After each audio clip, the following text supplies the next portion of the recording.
right, aaRon, so this is the image that we have received today as some form of active communication from some kind of intelligent entity. And I want to use this image to complicate some of the ideas that we began with yesterday when we worked on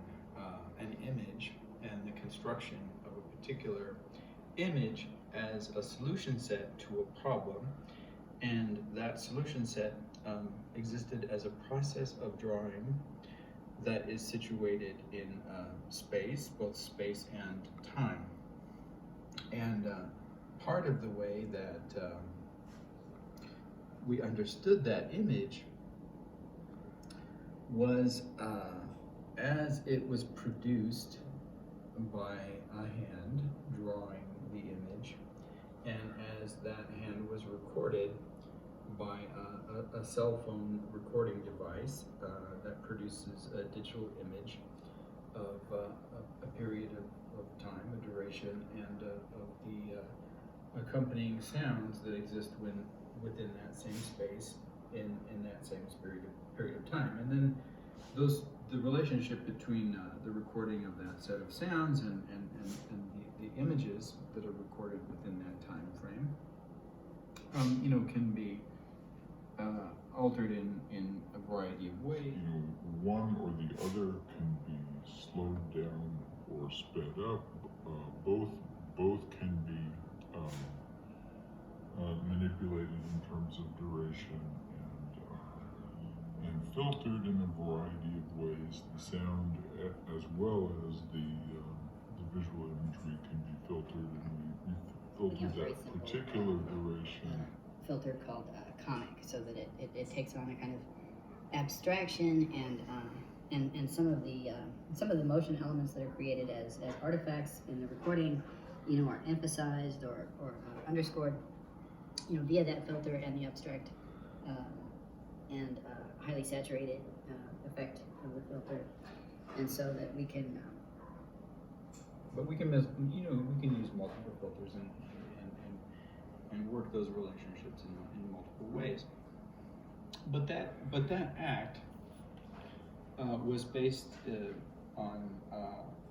a conceptual procedure because we were addressing a very specific problem, a very specific question that asked us to perform a very specific activity. And the way that we addressed that request was conceptual in the sense that we took into consideration a number of aspects of the significance in terms of the semiotics of the request, our ability to perform in the physical world, what was requested. The request itself was asking for a solution set, to measure something, to measure the intelligence of the performer in a particular situation. And so the demonstration in the act of producing the image was to demonstrate that we both understood all of the parameters of the request, and that even though our own physical embodiment limited our ability to fulfill the requirements of the test in the test terms, that we were more than capable of rewriting the test in a way that we could satisfy its requirements, and any reasonable evaluator of such a test should be able to recognize the significance of our response and understand that in fact it's a much more sophisticated response than was being asked to begin with, right? Now, whether or not in an actual testing situation, we would receive, an evaluation that took all of that into consideration is another question and another matter. But that was the demonstration, and that was the way that we conceived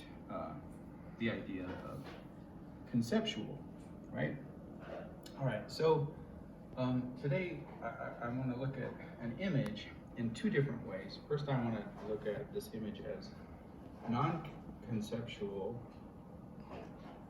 composition, and you know, it plays very much on ideas of decomposition and other things that problematize the idea of composition as a structured arrangement of elements on a flat surface, as it appears to be. And yet, I'm still going to argue that it's non-conceptual or pre-conceptual in its formulation. Then we'll provide some counterexamples, and then I'll read it, you know, not as a compositional figure, but I'll read it as an act of communication sent from some intelligence somewhere, who pays attention, this intelligent entity pays attention to the work that you and I do, and to the strategies of pedagogy that we engage in teaching art making and the philosophy of art, I guess you could say, and that responded to that with this image. And the response to this image as an act of communication, right, I want to argue, is significantly different from this image as it was composed by a photographer in whatever context that it was originally created in, and for whatever purpose it might have been created in, and whatever aesthetics that it embodies, right? So in order to do that, we'll begin to talk about the way that the image as metaphor and the image as potential code to be read by a particular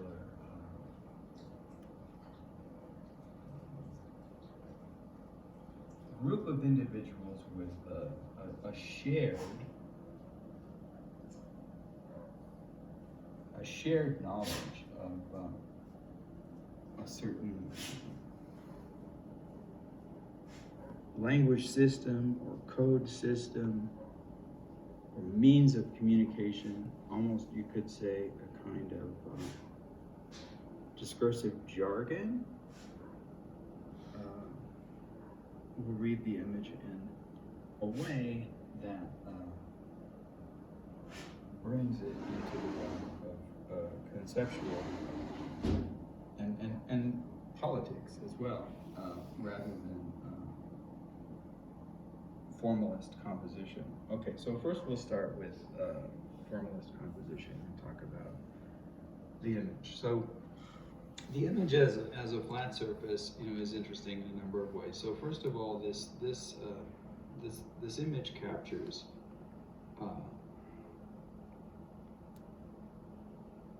an object and series of objects that exist in the physical world. And if we know nothing else, we know that this rusty metal object is some kind of an apparatus that has to do with the railroad, and this rail, here's the railroad line, here are the wooden rail ties, here are the rails, and all of this, well, the wood is experiencing some physical decay, right? Because that's the nature of wood, is to decay over time. And we could say that, you know, it's decomposing in the same way that the oxidized iron is decomposing due to its, you know, exposure to water, to humidity, to rain, and to the elements and oxidation through which the oxidation process occurs, right? All right, so so the surface of this particular object, which may be some kind of switching device, or it may be some kind of rail guard, or I'm not entirely certain what it is, but the surface that is pitted and rusted in interesting, you know, physical ways takes on the quality of a texture, and is provided with this aestheticization through corrosion that's enlisted, you know, by the artist, who uses it as a design characteristic, and against the backdrop of the, one could say, purity, I suppose, or lack of textured and grained surface quality that these empty spaces that we perceive, in the spaces between the textured surfaces exist, so that these dark triangular spaces are utilized as an abstract contrast with these surfaces that have character and grain and texture, right? So that opposition, you could say there's an opposition in composition between the striated and the smooth space. The smooth spaces here are essentially like negative open spaces, right? In these triangles, and then the striated spaces are these pitted, interesting products of time and matter. And then there's another, opposition, that if we want to call attention, if we want to say maybe that we can enlist like structural principles of binary opposition to read this text, you have, focus versus obscurity. And so, the foreground, all of this rested surface is clearly in focus, and then you have the background here where the ground and the wooden ties and the rail exist, and you have the same opposition. Bless you. And we have the same opposition here in the background that we do in the foreground, right? So you could say the wooden ties as well as the stones, the gravel underneath the wooden ties and the rail represent this striated materiality and decay and have all of this reference to decomposition and the beauty of slowly disintegrating natural elements that change over time, right? And then you have these very clean metal rails on almost pure white line, and even the shadow beneath it is even though it's out of focus, it's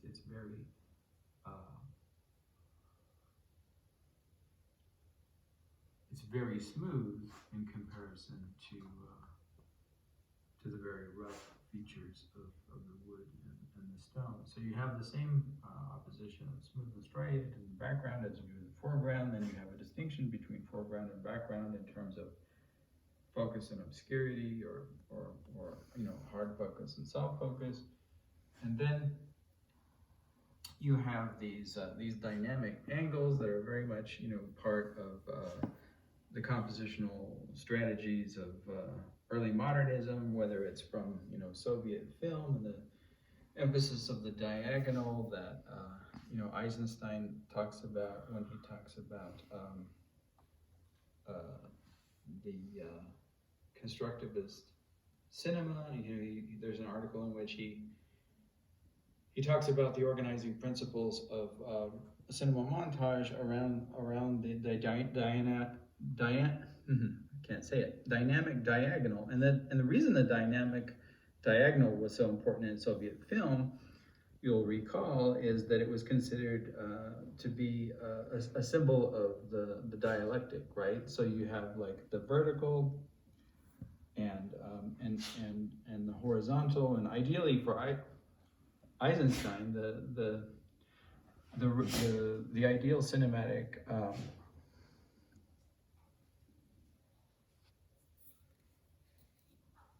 ratio for the frame of the image would have been a square, and then that would have emphasized this diagonal within the square, right, and emphasized the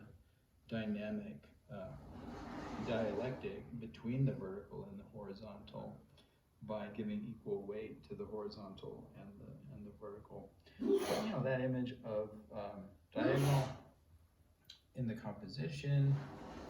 And then we have a number of versions of it, right? You have the diagonal of the rusted metal construct, and then you have the diagonals within the rusted metal construct for the triangles. Bless and you. then you have the parallel bars of the rail, that also form a kind of diagonal. If I were to hold the camera perfectly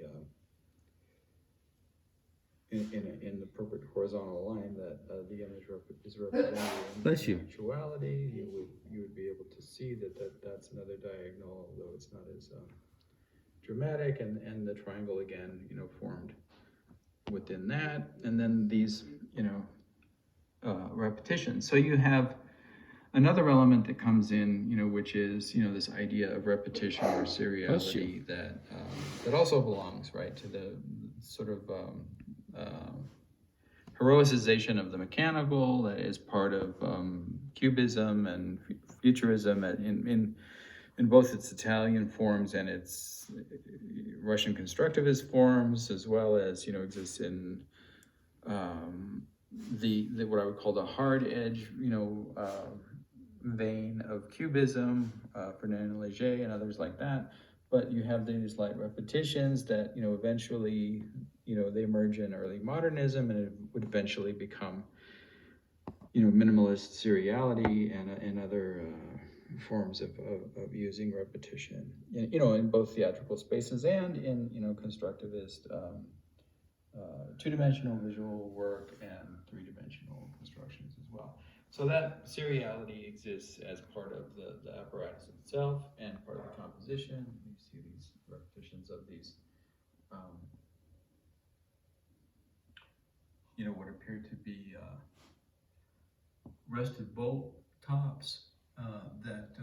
presumably hold these different pieces of metal together, and you see it in the rail itself, right? That references, I mean, if we went, right now I'm only talking about composition, and I don't really want to talk about content, but the references both, the origins of cinema and the fascination with the railroad as an analogy to the way that the film moved, on these sprockets,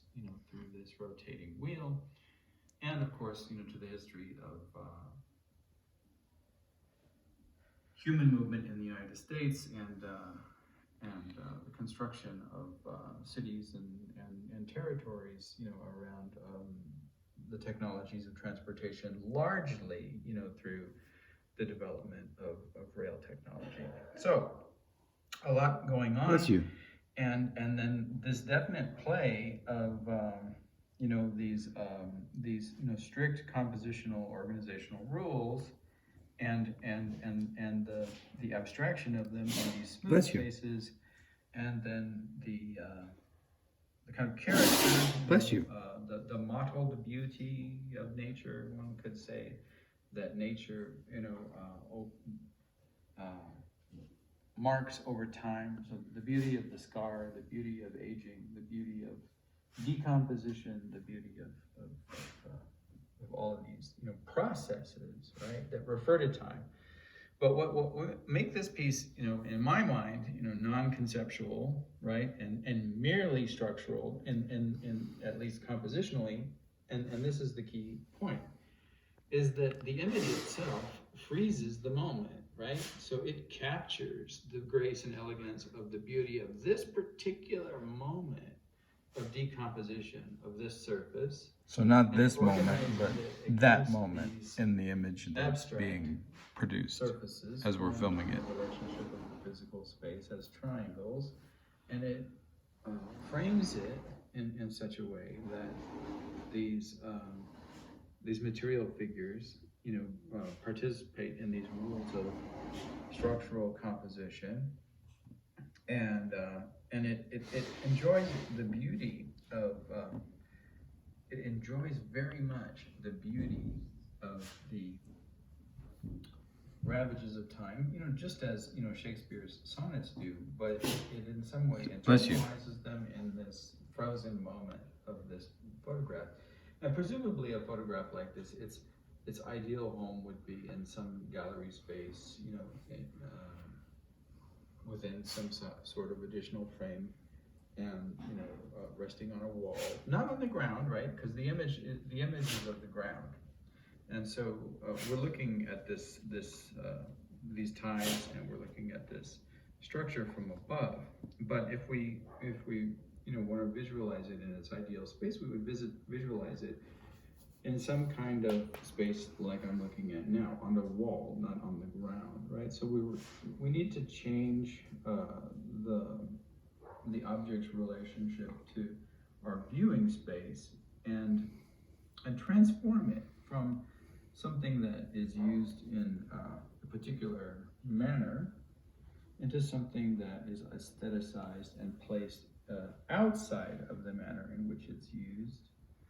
and without really much regard to that manner, right? So unlike the way that we addressed the problem of the question, how would you go about looking for an object that you lost in this space? The assumption of the artist is that the world is there for us to take and aestheticize. We're not really responding to the questions asked by this railroad tie or the questions asked by the rest. We're not attending to the rest as an initial statement. Why was I brought here? What does the rest have to say? What communications are the ties making with me? Or why am I here? Why am I a part of this structure and strategy of repetitions?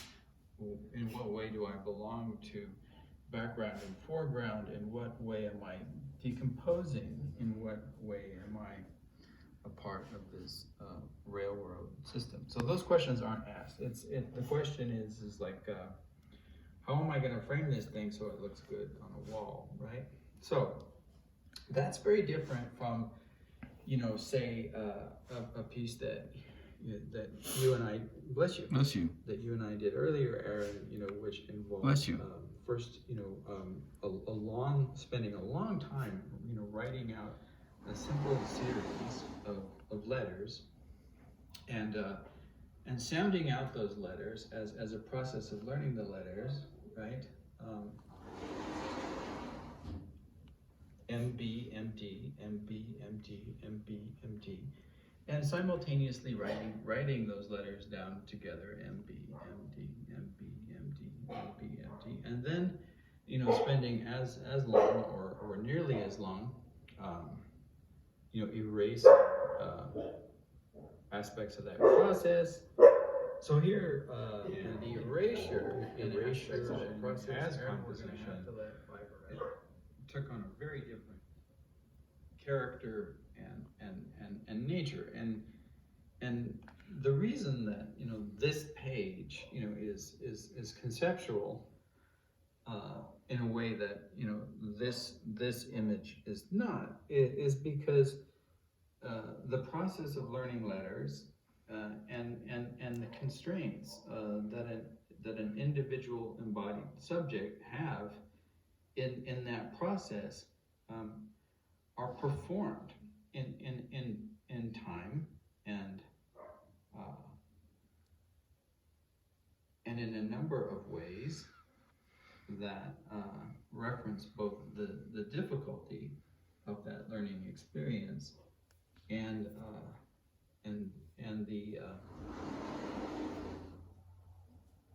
the challenges of realizing it within those difficulties, and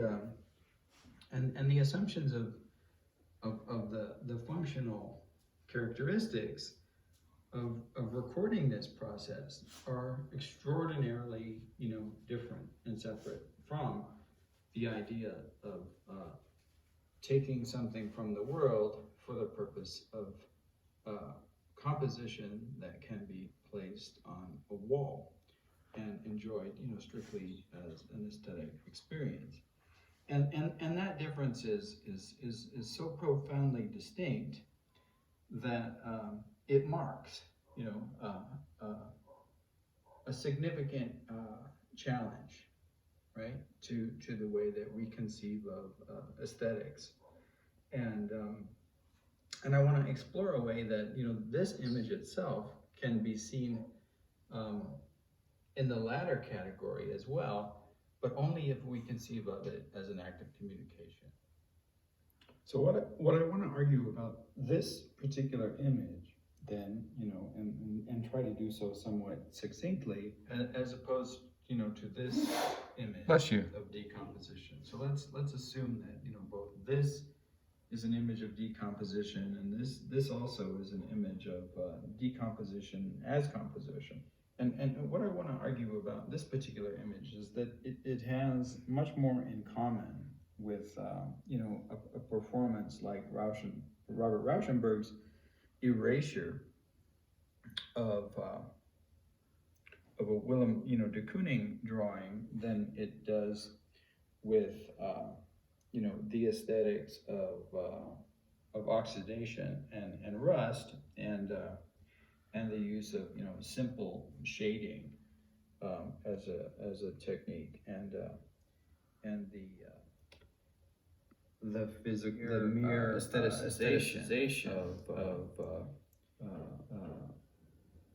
imprecision and the mottled and the mottled and the worn and the worn and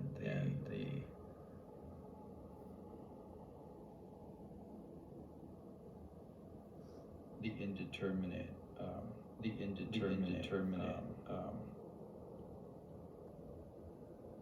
edges and surfaces composed by a collaboration of the world and the physical properties of the world and the construction of the formal and the construction and so the formal element of the design, the structure of the making and the structure of the composition are not entirely or don't necessarily exist on the same in the same way that surface in the same way that the contextualization of this contextualization of this particular the conceptual nature of the conceptual nature of the design itself wouldn't be completely comprehensible, right? So it requires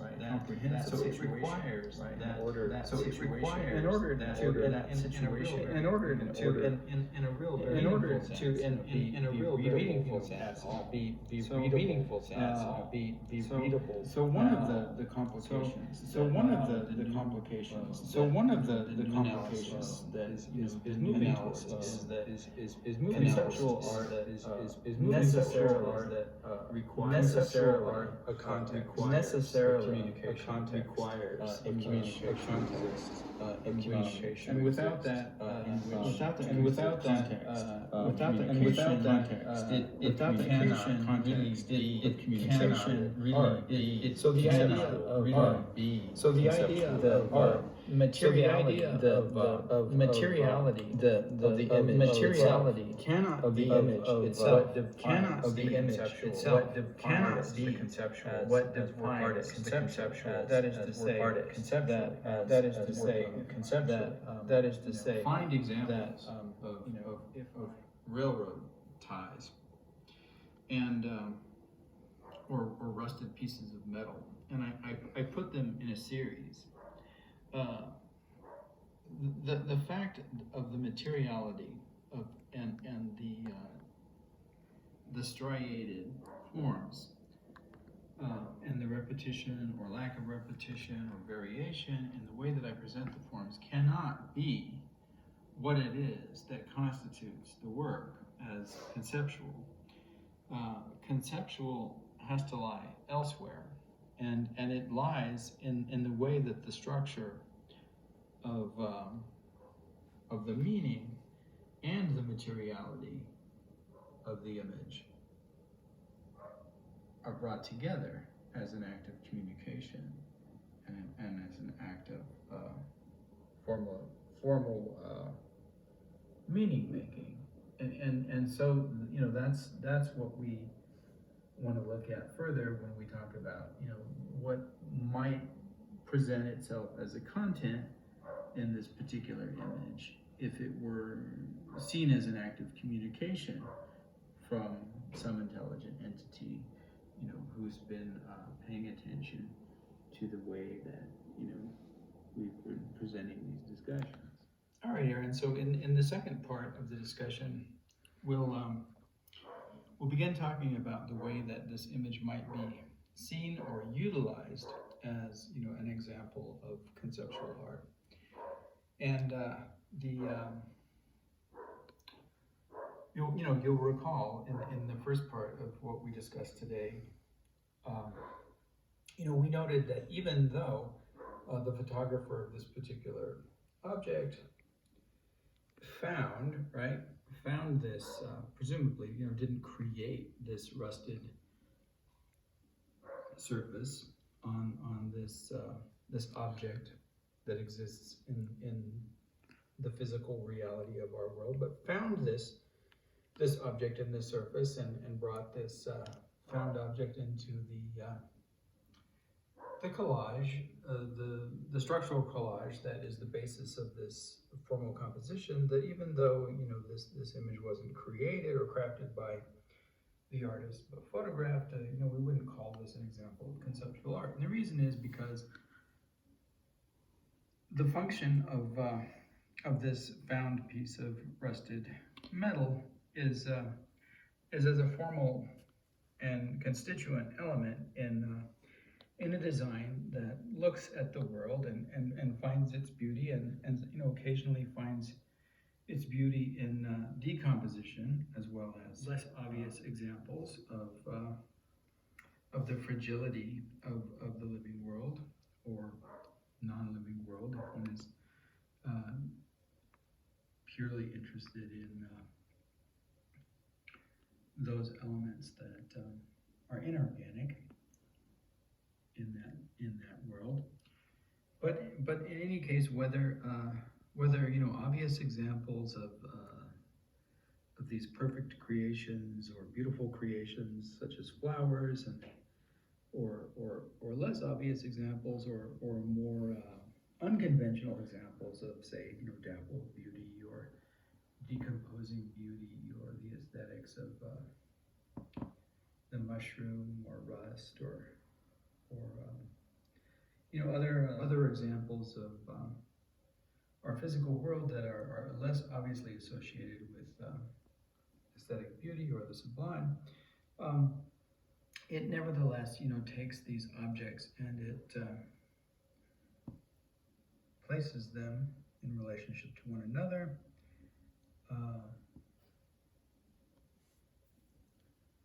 uses principles of balance and composition, you know, and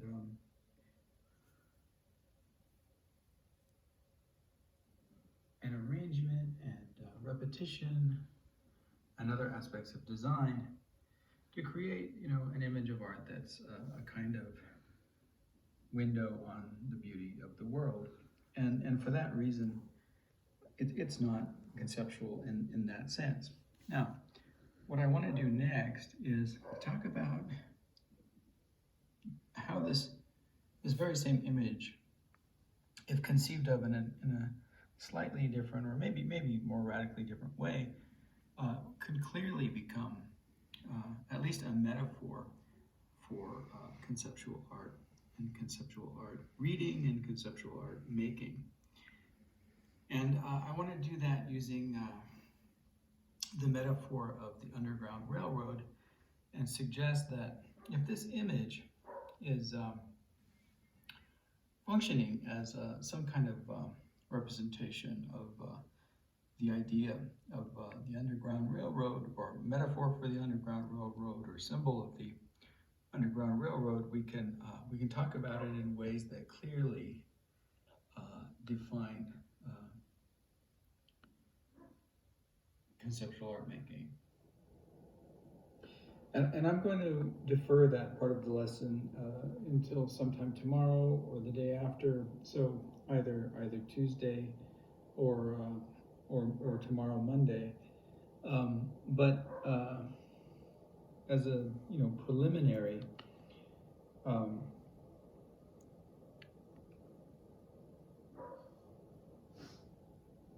proposal for that discussion, I want to suggest that conceptual art can be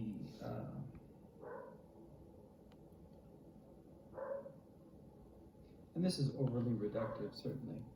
but it can be defined as a kind of communication in which the hermeneutics of interpretation is built into the design of the work as a kind of decoding problem or interpretational problem. And in that respect, it has similarities to any coded system, such as the coded system that existed for, the Underground Railroad itself, which by necessity of politics and the acts that were committed to save human lives, which were themselves defined as illegal and had consequences that ranged from imprisonment to murder. A certain amount of secrecy was required, and secrecy can exist in a number of forms, but one of the forms that the communication of secrets can take is through a language that exists in a code that is familiar to those sharing the secrets, but unfamiliar to others, and so that it can be expressed by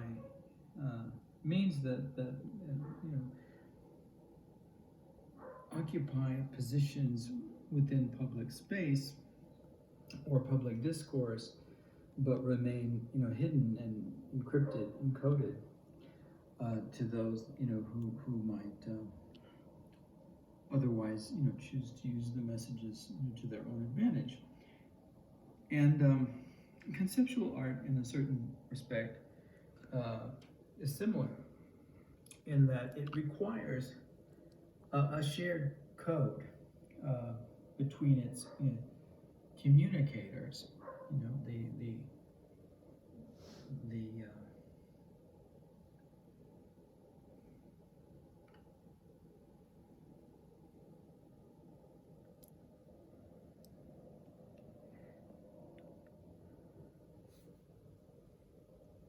the message makers and the message receivers, and these shared codes are not necessarily, and I might even suggest by necessity, not entirely disclosed to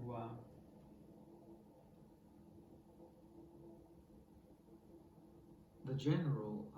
grammar of a culture. That is, that they require acts of engaged interpretation and